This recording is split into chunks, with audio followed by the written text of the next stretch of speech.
বলছে কলোর দোষ নিধে রাজনস্তিয়ে কুমহান গুণ কীর্তনা দেব কৃষ্ণস্য মুক্ত সঙ্গ পরাণ বোঝে।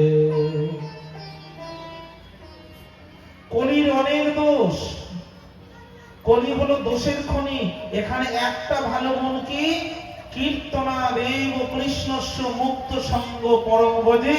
কলিতে অনেক দোষ থাকলেও একটি মহান গুণ হলো কলি যুগের জীব হরিনাম সংকীর্তন করবার সৌভাগ্য লাভ করবে। সবার মুখ দিয়ে কৃষ্ণ উচ্চারণ হবে, হরি উচ্চারণ হবে, সবার মুখ দিয়ে কৃষ্ণ নাম হরিনাম উচ্চারিত হবে। এটা হলো কলি যুগের বিশেষ গুণ। আর এই হরিনাম উচ্চারণের ফলে কি হবে?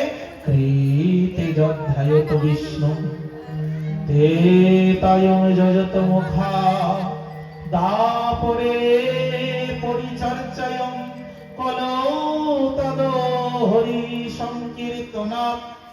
বললে কলিযুগের বিশেষ গুণ, বলছেন সত্য যুগে ধ্যান করলে যে ফল পাওয়া যায়, ত্রেতা যুগে যাগযজ্ঞ করলে যে ফল পাওয়া যায়, দাপর যুগে পূজা অর্চনা করলে যে ফল পাওয়া যায়, এই কলি যুগে শুধু জিহ্বা নড়িয়ে হরিনাম করলেই সেই ফল পাওয়া যায়।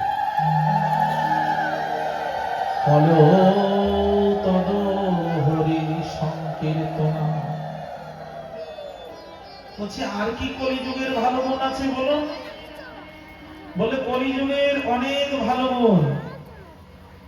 বলে একটা মহান গুণ, ওই জন্যই সেই দিন পরীক্ষিত মহারাজ কলিকে বধ করেনি। বললে কলিযুগের আর একটা ভালো গুণ কি?